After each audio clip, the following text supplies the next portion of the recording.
네, 여러분. 오늘은 그 내가 물건을 아파트나 뭐 상가나 이런 것들을 매수를 했는데 이 물건들을 나중에 뭐 수익이 내거나 혹은 내가 이사를 가거나 그럴 때 어떻게 해야 되죠? 팔아야 되죠. 팔거나 딴 데 이사하거나 아니면 투자한 물건을 팔아야 되는 상황이 발생이 될 것 같습니다. 근데 그때 어떻게 하면 내 집을 혹은 내가 갖고 있는 부동산을 잘 파는 방법에 대해서 조금 얘기를 해보려고 합니다. 내가 갖고 있는 집이나 혹은 상가나 그런 것들을 잘 파는 방법 뭐가 있을까요? 여러분들만의 노하우가 있을 건데 일단 기본적인 거지만 어쨌든 간에 알고는 있으신 게 좋을 것 같다. 기본적인 팁인데 여러분들만의 노하우도 있을 거라 생각을 해요. 하지만 그래도 두루두루 널리 잘 쓰이는 방법에 대해서 한번 좀 얘기를 해보려고 합니다. 자, 들어봐 주세요. 첫 번째, 일단 매도 이전 그 고민을 좀 해야 됩니다. 고민 뭐죠? 고민 어떻게 하면 내 집을 잘 팔 수 있을까?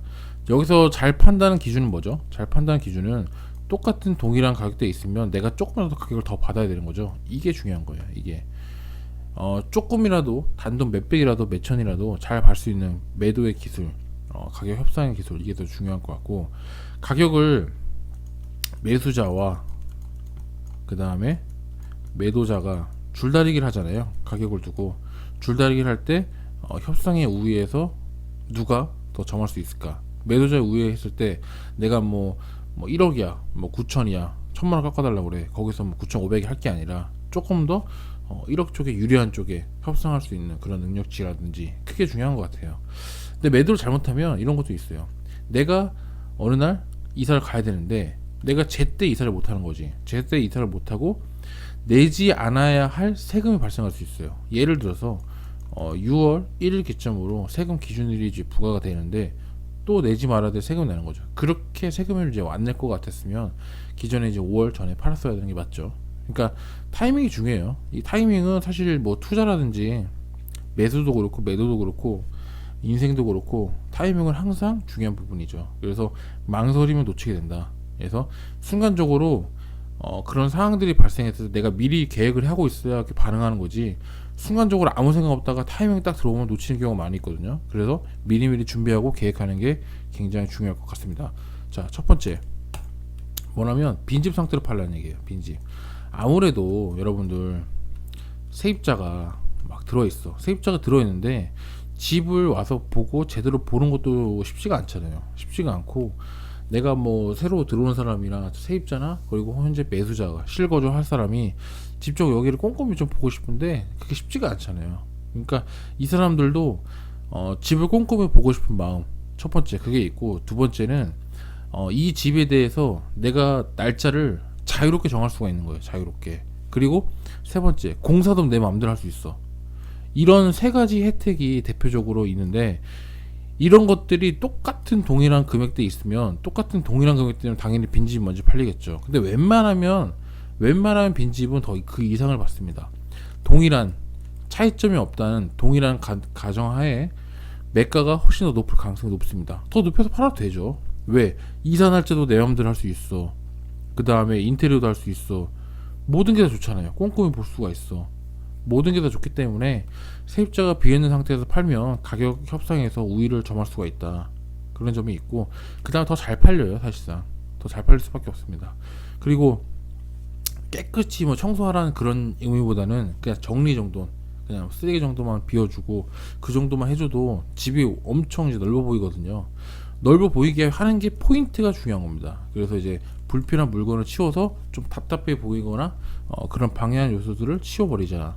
그런 점들이 빈집으로 만들어서 파는 게, 똑같은 동일한 매물이 있으면 가격의 협상력의 우위력을 확보할 수 있다. 경쟁력 확보할 수 있다는 얘기죠. 쉽게 얘기해서 이게 굉장히 중요할 것 같고요. 그 다음에 중개수수료, 동일한 그 매도 시장 차별점이 없어요. 예를 들어서 이 동에 뭐 4층, 저 동에 5층 뭐 이런 식으로 별로 차이가 없어. 그냥 똑같은 향이야. 별로 차이가 없다면 중개사에서 활용해서 승부를 좀 겨루는 경우도 있습니다. 무슨 얘기냐면 매도 시장에서 그 매물 자체로 경쟁이 되잖아요. 만약에 이 아파트 단지에 뭐 10개 매물이 있어. 그럼 내가 이 중에서 객관적으로 봤을 때 뭐 순위가 몇 번째야 뭐 이런 게 있겠죠. 근데 아무래도 하위권에 있다 보면 어느 정도 그 중개 수수료를 조금 이제 미리 협상하시는 것도 굉장히 중요할 것 같습니다. 예를 들면 법정 수수료 있죠. 법정 수수료 있는데 내가 프로모션을 거는 거죠. 프로모션. 예를 들어서 뭐 기간을 언제까지 팔아주면 얼마 추가로 플러스 알파를 준다거나, 그리고 내가 이 가격대에 형성이 되면 플러스 알파를 준다거나, 혹은 그냥 아예 이거를 팔아주면 얼마 더 주겠다라는 형식으로 뭔가 이제 딜을 치는 거죠. 협의를 보는 거죠. 그래서 미리 협상하는 것도 굉장히 중요합니다. 왜? 사람은 똑같은 집을 팔더라도, 똑같은 가격대에 똑같은 집을 팔더라도 내가 얻는 커미션, 수수료가 더 많다고 하면 중개사 입장에선 어떻게 되겠죠? 당연히 내가 더 소득이 많은 쪽으로 움직일 수밖에 없는 게 사람에 대한 본성이고 기본적인 심리예요. 그렇기 때문에 미리 이야기하는 것이 효과적입니다. 근데 여러분, 이게 중개사 수수료를 아까워하지 마십시오. 진짜로 제발 아까워하지 마십시오. 이게 생각보다 이 남이 하는 것들은 되게 쉬워 보일 수 있어요. 이게 여러분들 뭐 중개사 지만 보여주고 계약서 뭐 도장 삑삑 찍고 그렇게 하면 다 되지 이렇게 생각할 수 있는데, 생각보다 여러분들 생각하는 것 이상으로 중개사 이런 그런 사람과 사람을 상대하는 게 굉장히 어려운 일이에요. 그래서 이런 수수료에 대해서 어쨌든 간에 내가 매수한 지 이득을 났는데 그거에 대해서 이사를 가거나 시세 차익 할 때 그걸 어쨌든 도와준 마무리 역할을 해주시는 부분이잖아요. 그래서 충분히 제공할 수 있으면 충분히 제공하는 것도 중개사 수수료에 합리적인 부분이 될 것 같다. 어차피 이 수수료도 영수증이나 계산서가 발행이 되면 기본적으로 공제가 되기 때문에 그런 부분은 어차피 투자하는 데 있어서 아까워하지 마시라. 그냥 하나의 비용으로 생각하시면 될 것 같은데 너무 그렇게 깐깐하게 그렇게 보실 필요는 없다. 이거는 뭐 어디까지나 제 관점입니다. 자, 세 번째, 믿음이 가는 중개업소 한 곳에 전속으로 내놓으십시오. 아파트 단지에 뭐 부동산이 여기도 있고 여기도 있고 여기도 있고 여러 군 내놓으면 더 잘 팔리고 그럴 것 같죠. 근데 생각보다 아니에요. 그러니까 내가 이거 말하는 전제 조건은 내가 이 지역을 잘 알아. 그리고 여기를 잘 아는데 그중에 여러 군데가 난 이 집이 정말 마음에 들어. 이 집 사장이랑 이 집 사장이 실력이 있는 것 같아. 그리고 믿음이 가.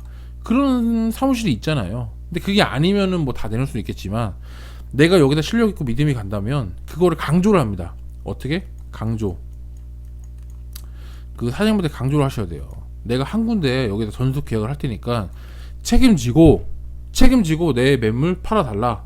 이렇게 얘기하는 거예요. 이렇게 얘기하면 그 사람도 책임감도 느끼고 내가 전속으로 매물 받았기 때문에 좀 더 의욕을 갖고 불태울 수가 있는 거죠. 이게 여러분들 그 부동산 그런 중개사끼리 이제 하는 이제 인터넷망이라든지 그 다음에 뭐 네이버라든지 나와 있는 매물이 다가 아닌 건 아시죠? 히든카드나 각 매물마다 즉 자기만이 보유하고 있는 게 있습니다. 그렇기 때문에 전속 계약으로 하는 것도 굉장히 그때 때에 따라서 내가 잘 아시고 이 사람 정말 실력이 있다 하는 것도 약간 모험을 베팅하는 것도 괜찮은 방안이 될 수 있을 것 같습니다. 마지막으로 여러분들 임대 수익률을 중요시하는 상가 같은 경우는 뭐죠? 팁을 하나 드리면은 매도 직전에 월세를 높게 세팅한 다음에 매수자에게 임대 수익률이 높은 점을 강조하는 게 중요합니다. 예를 들면 5% 정도 수익이 나는 이쪽 한 40만원 정도 5% 정도 수익이 난다고 쳐요. 근데 그런 거죠. 어떻게든 뭐가 됐든 간 협상을 하는 거죠.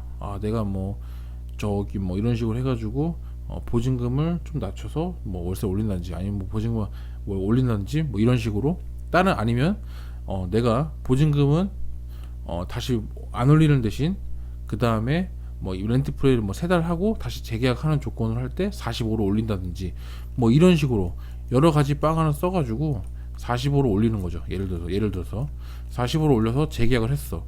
그런 식으로 좀 올렸다고 치면은 임대 수익률이 높아지는 거죠. 아무래도 그렇게 되면 매가도 올라갈 가능성이 높죠. 상가 같은 경우는. 그래서 임대 수익률이 중요한 점입니다.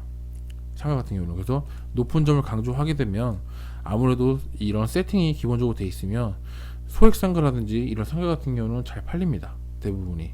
특별하게 뭐 하자나 위치가 뭐 그렇게 뭐 문제가 없지 않은 이상 임대 수익률을 맞춰주는 거죠. 그러니까 매수자 입장에서 맞춰주는 거예요. 포인트는 그게 굉장히 중요할 것 같고, 두 번째는 여러분, 내가 여기 집에 살고 있어. 이 집에 살고 있는데 내가 이 집으로 이사를 가야 됩니다. 근데 이제 호재가 있어. 내가 나만이 알고 있는 호재가 있고 뭐가 떠질 것 같아, 터질 것 같아. 그러면은 금매로 그냥 매도 계약 치는 거죠. 금매로 매도 계약 치고 매도를 확정을 친 다음에 재빠르게 매수 계약을 써서 쓰는 게 이게 굉장히 중요합니다. 이게 보통적으로는 여러분 이렇게 하는 걸 추천해요. 처음에 여기 호재가 있을 것 같다고 먼저 매수하시는 것보다 이쪽을 먼저 빨리 쳐놓고 이렇게 가시면서 잡는 게 오히려 이게 더 마음이 편합니다. 반대로 하시면 여러분들 탈날 수가 있습니다.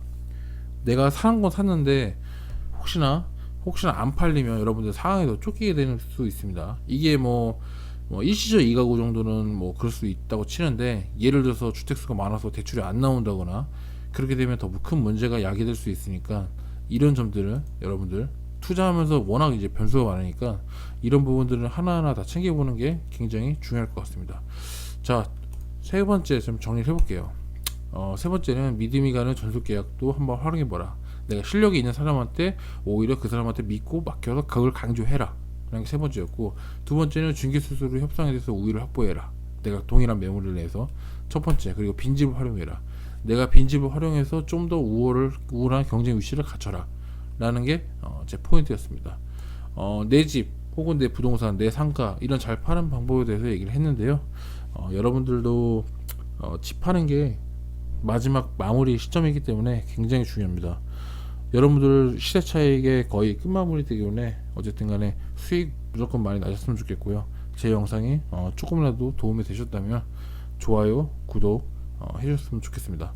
아무튼 영상 들어주셔서 감사하고요. 다음에도 더 좋은 영상을 찾아뵙는 에리트 앰비션 되도록 하겠습니다. 감사합니다.